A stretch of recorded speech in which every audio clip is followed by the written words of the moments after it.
when you build something out of plywood, even if you're using a nice plywood like maple, when it's exposed on the sides, you're still going to see the plies of the wood. Okay? Now you want to be able to cover that up somehow. You want this all to look like solid wood. Now even though my outer base moldings that I created, stiles and rails, that's solid wood, we don't have to band that. What we're going to do today is we're going to edge band the plywood so it gives the appearance that the whole thing is solid wood. Okay, so what I have here is a piece of edge banding. Now it's pre-glued on one side, the other side is actually really, it's wood. It's just that, you know, it's cut to about 1/16 of an inch, so it's very flexible. So what they do is the factory, they install this pre-glue, and what you do is you put it on and you can cover up all the plies, cut it to the size you need. Comes on a big roll. You can buy it in your home centers.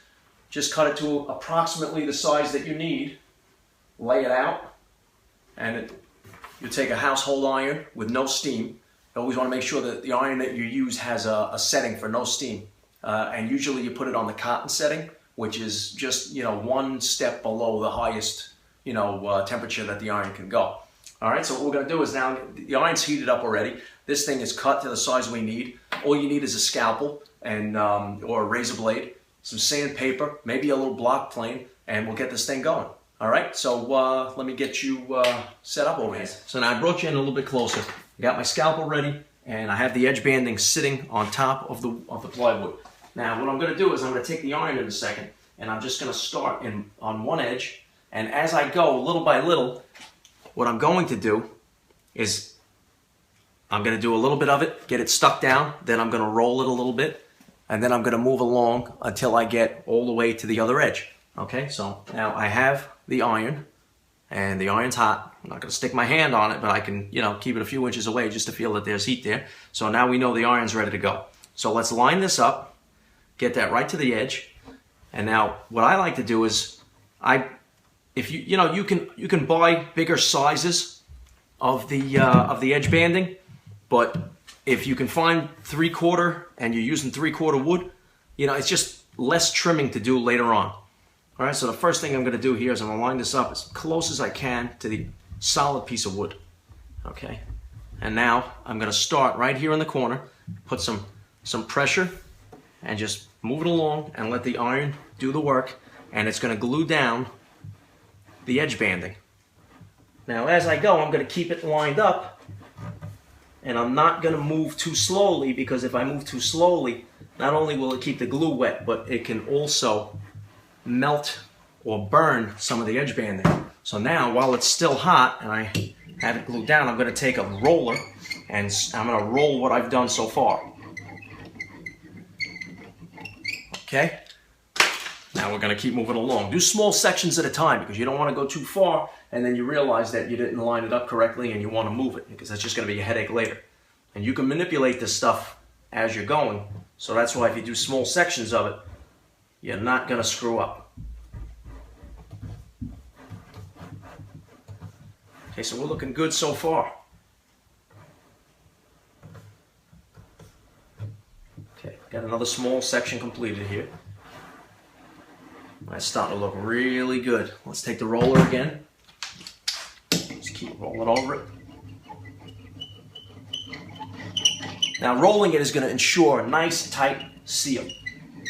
It's exactly what we want. Okay, moving down the line here. Just line it up.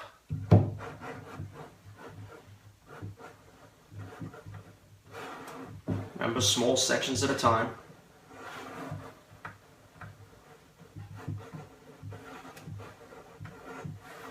Give it a little pressure too as you're doing the iron.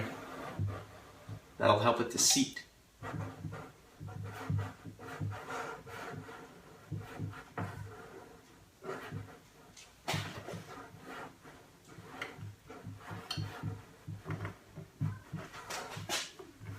Alright, that's a big enough section. Now let me take the roller again.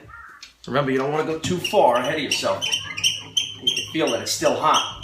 Feel that glue underneath.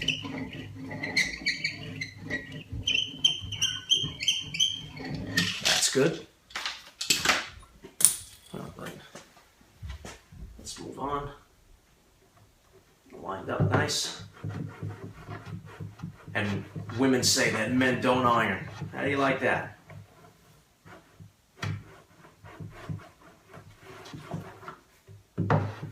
This is starting to look really good. I'll get you guys a close-up too as I finish up over here. I'm gonna make sure that I don't go too far ahead, and then what I'm gonna do is, if you find it not sticking in certain spots, you can leave the iron here a couple of seconds longer. Just don't stay too long because you don't want to burn it. All right, get the roller. We're moving along here. Don't make fun of my squeaky roller either, it's old, okay? All right, we're about up to the edge here. So now what we want to do, come to the edge. We've done good so far, we don't want to mess it up now, so let's make sure that we do it perfect.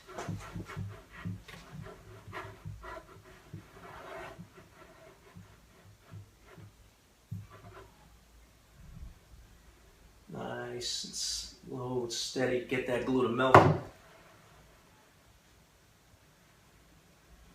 Now remember, if you trimmed it a little bit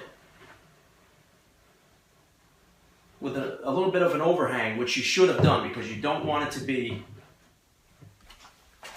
short, because then you're going to have to make up a piece later on. It's going to be seen.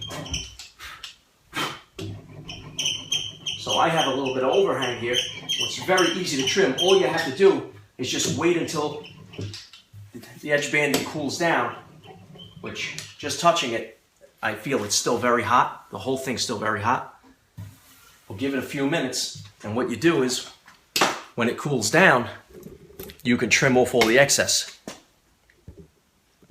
Look at that. Now it looks like two solid pieces of wood instead of plywood.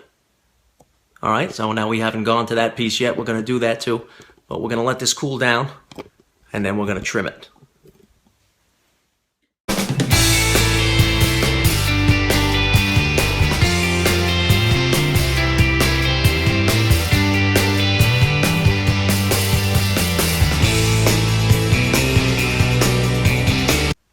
Okay guys, so now that it's trimmed out, we need to make it even. All right, so what we're gonna do is I'm gonna take a scalpel, very sharp scalpel, and I'm just gonna scribe from one piece of the old plywood straight into it. This is gonna give me a dead even cut. And it comes off real easy, because even though this stuff's really, it's really wood, I mean, it's only a 1/16 of an inch thick. So it's very, very thin. So easy to cut with a sharp razor. Scribe my line.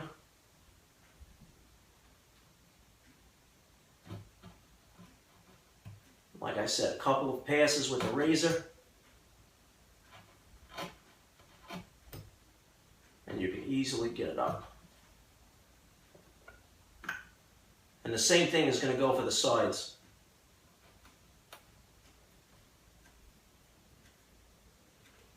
Pieces cut right off. And if you have to do this when the glue is cooled down, because if you don't, what will happen is if the glue's still hot, all you're going to do is just peel the edge banding right off. The glue will come right up. We don't want that. Now check your overhang. All right, if you feel as if you can trim this, if it's not dead on, this is dead on. If it wasn't dead on, you would take the razor blade and you would just cut right into it. Just follow along the edge of the plywood. Take the razor and trim it right off. And then you'd be completely even with the other piece of wood. And then you could just take a nice piece of sandpaper and just round it right off on the edges so that it's consistent and it looks like one piece of wood. All right, guys, so now that this piece cooled down, we trimmed it. I'm going to do another piece here, a piece in the middle. I'm going to let that cool down. We'll trim it all up. All right, I hope you guys enjoyed this little tip today, making some plywood boxes and things like that, make it look like solid wood. If you do like built-ins in someone's house, if you're going to use plywood and stuff like that, you want to do this to the exposed edges, because the shelves are going to look like plywood, and you really want it to look like solid wood to look professional. All right, guys. So I'll see you in the next video.